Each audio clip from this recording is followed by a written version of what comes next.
Hola chicos, una de las ideas subyacentes en los videos anteriores es que hay demasiado espacio para los errores en los modelos, ya sea por aproximaciones, redondeos, por los supuestos e incluso por las mediciones. Por ello, un buen consejo siempre es comprobar los resultados que nos arrojan los modelos contra la realidad. Sin embargo, esto no siempre es sencillo. Por ejemplo, en 1963, Keyfitz hizo un modelo matemático que predecía que habían vivido hasta 1960 69 mil millones de personas. Claramente eso sería muy difícil de comprobar, sería prácticamente imposible. Otros modelos que son más que imposibles o difíciles de comprobar, son poco deseables, son los modelos que ocupan las armas para interceptar bombas nucleares. La mayoría de estas armas está basada en modelos matemáticos, pero no hay una manera real de probarlos. La única manera de probarlos sería pues que hubiera una guerra, y eso sería poco deseable en términos del modelo. Por último, algunos serían sumamente imprácticos de probar. Hay muchos modelos matemáticos que estiman que conocemos, bueno, se sabe que conocemos alrededor de 750,000 especies distintas de insectos y que nos faltan por descubrir millones de esos. Sin embargo, sería muy poco práctico intentar descubrir todas las variedades de especies de insectos. Vamos a ejemplificar estas ideas viendo un modelo que nos dice que los sistemas de votos ponderados son a veces injustos. Sin embargo, es muy difícil verificar esta conclusión checando los resultados de las votaciones. Incluso si pudiéramos determinar que un cierto votante tiene mucho menos poder del que debe de tener, puede haber muchas razones para que esto suceda. Podrían ser razones históricas, podría ser que las decisiones que ese votante toma van como en contra de los intereses de los otros votantes, pero justo por eso es importante poder decidir si un modelo es convincente. Es decir, si hay una cierta lógica detrás de los resultados de ese modelo y del planteamiento del modelo, aun cuando no podemos tener observaciones suficientes o al menos unas cuantas para verificar empíricamente lo que dice el modelo. Hablemos un poco de los sistemas de voto. En las elecciones ordinarias, en las que todo el mundo estamos acostumbrados, y en las que cada persona tiene exactamente un voto, pues es más o menos sencillo u obvio ver que todos los votantes tienen el mismo poder de decisión que ejercen al votar.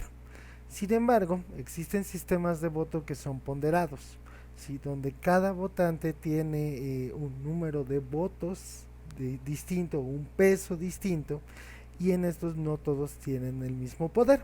Nuestro objetivo en este momento va a ser estimar si esos sistemas de voto ponderados son justos. En 1958, la Junta de Supervisores del Condado de Nassau en Nueva York consistía en 6 supervisores de los 5 pueblos que conformaban el condado. Uno de ellos tenía 2 representantes. Como los pueblos tenían diferentes tamaños, claramente no sería justo darle a cada supervisor un voto. En vez de eso, el número de votos asignado a cada supervisor fue aproximadamente en proporción a la población del pueblo que representa. La pregunta es, si los votos son asignados de esta manera, ¿el poder de voto estará en proporción al número de votos y por consiguiente a la cantidad de la población? Es decir, ¿será justa esta asignación del número de votos? La respuesta es que puede ser que no. Esta pregunta es más fácil de estudiar en un ejemplo más sencillo. Imaginemos que tenemos 3 votantes, A, B y C, y que cada votante tiene 1, 1 y 3 votos respectivamente. Y a lo largo de estos videos vamos a suponer que una votación se gana por mayoría simple.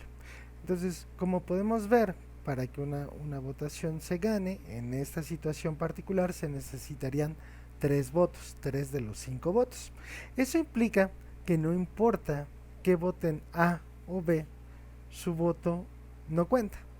Sí, en realidad ellos no tienen poder de voto, ni siquiera juntos, aun cuando juntos representan 2/5 de la cantidad de votos que hay. En este sentido, esto es un muy buen ejemplo de cómo eh, la proporcionalidad en el número de votos no es una medida justa del poder de voto. Pero entonces, ¿cómo deberíamos de medir el poder de voto? La idea que voy a presentarles es una idea que se le ocurrió a John F. Banzhaf III, ¿sí? Que fuera un abogado que tenía como bastantes conocimientos matemáticos. Esta idea no solamente es como persuasiva matemáticamente, además ha sido aceptada en muchos lugares como una buena medida del poder de voto. Pero antes de pasar a las ideas de Banzhaf, hay que ver un poquito sobre cómo es difícil medir ese poder de voto. ¿Sí? Una persona podría tener mucho poder de voto porque es brillante, porque tiene muy buenas ideas, porque es bastante elocuente al hablar y entonces puede convencer a otros, porque promete un cambio verdadero, porque tiene mucha experiencia, porque tiene varias conexiones que le dan como cierto poder político. Y entonces, ¿cómo podríamos integrar en un modelo todos estos factores y muchos otros que se nos pueden ocurrir que puedan hacer que un votante tenga como mucho más poder? Realmente no podemos. Sería muy difícil construir un modelo y después poder corroborarlo con datos empíricos, un modelo que considere todos estos factores, ¿sí? Afortunadamente, eso no es la pregunta que queremos resolver. Lo que queremos saber es cuánto poder le da el sistema de voto a un cierto votante. Consideremos la siguiente tabla relacionada con el primer ejemplo, ¿sí? Aquí tenemos nuestros 6 votantes, ¿sí? Y entre paréntesis va a estar el número de votos que cada uno de ellos tiene. En esta tabla, las S significan que votan que sí acerca de una cierta moción, y al conjunto de todos los votantes que votan que sí, le vamos a llamar la sí coalición. ¿Ok? Entonces, en este caso, S1 y S3 en el primer renglón van a formar la sí coalición. De igual manera, la N significa que no, que van a votar que no acerca de una cierta moción, y el conjunto de votantes que votaron que no se les va a llamar una no coalición.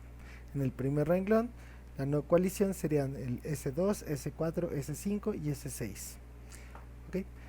Una alineación es un conjunto conformado por una sí coalición y una no coalición. Aquí tenemos 2 alineaciones, una por cada renglón. En la primera alineación, como podemos ver, gana la sí coalición con 16 votos contra 14. ¿Okay?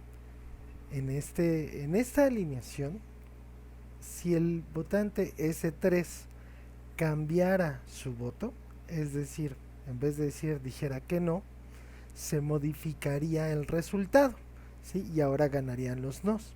En este sentido, el votante S3 en esa alineación particular, en la primera, tiene poder de voto.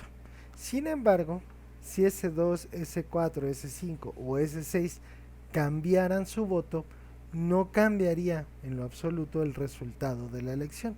En esa alineación particular, ellos no tienen poder de voto. Y el caso de S1, ¿tiene o no tiene poder de voto? Piénsenlo tantito. Para la segunda alineación, ¿quién tiene poder de voto? Es distinto que en la primera alineación. En la primera, por ejemplo, si el S2 cambiaba de decisión, no afectaba en lo absoluto el resultado de la elección. Sin embargo, en la segunda, si cambia, sí, de hecho ganaría la sí coalición. Entonces, en esta segunda alineación sí tiene poder de voto S2, al igual que S3.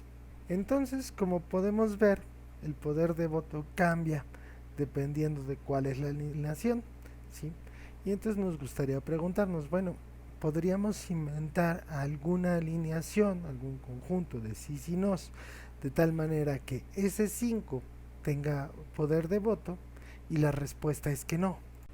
A S5 y también a S6 lo que se conoce como votantes insignificantes. Esto nos lleva a dos definiciones. Un votante es crucial en una cierta alineación si cuando cambia su voto, cambia el resultado de la votación, ¿sí? Como lo vimos en el primer ejemplo con ese 3. De igual manera, un votante es insignificante si no existe una alineación en la cual ese votante sea crucial, como era el caso de S5 y de S6. Regresando al primer ejemplo, en 1958 Oyster Bay, Glen Club y Long Beach son insignificantes, mientras que en 1964 North Hempstead, Glen Club y Long Beach son insignificantes. Esto es muy preocupante porque entonces las poblaciones a las que representan realmente no tienen ningún poder de voto.